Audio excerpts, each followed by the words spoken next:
की, जो निर्दयी है, क्रूर है, उसकी संगत करोगे तो वहाँ अनेक उपाधियाँ आकर घेरेगी। इसलिए संगत बहुत सोच समझ कर करना चाहिए। संगत का बहुत बड़ा महत्व होता है। संगत से सुख उपजे, संगत से दुख होय। कहें कबीर तहाँ जाइए जहाँ अपनी संगत हो। कहते हैं कि संगत से ही सुख उपजता है और कुसंगत से ही दुख होता है।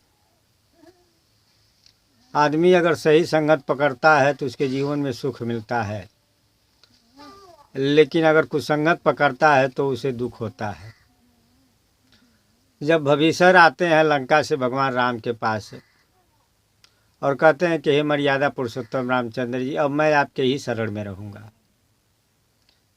भगवान राम कहते हैं कि आप तो लंकेश्वर रावण के भाई है, तो आप लंका से क्यों चले आए अपना राजनगर छोड़कर।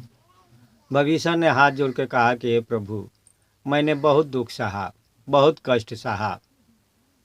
मैंने उसे लाख समझाने का कोशिश किया, लेकिन वो मान नहीं रहा कि हे प्रभु, आपको मैं अपनी पीड़ा क्या बताऊं। इतना मेरे अंदर कष्ट है। सच में आपसे कहता हूँ कि भले होई नरक में वासा, दुष्ट संग जन देहु विधाता। हे भगवान, भले नरक में वास हो, मैं दुख को सह लूँगा, फटाहा पहन लूँगा, रूखी सूखी खा लूँगा, अपमान सह लूँगा, लेकिन हे प्रभु दुष्टों का संग मत दीजिए। भले होई नरक में वासा, दुष्ट संग जन देव विधाता। क्योंकि दुष्ट के साथे में रहने में उससे दोस्ती और दुश्मनी दोनों महंगा पड़ता है।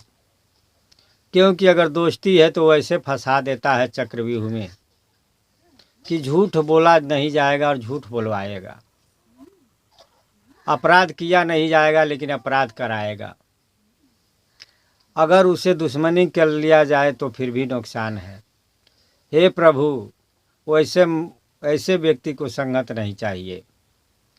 जब ये बात भविष्य कहते हैं तो भगवान राम अपने में मिला लेते हैं।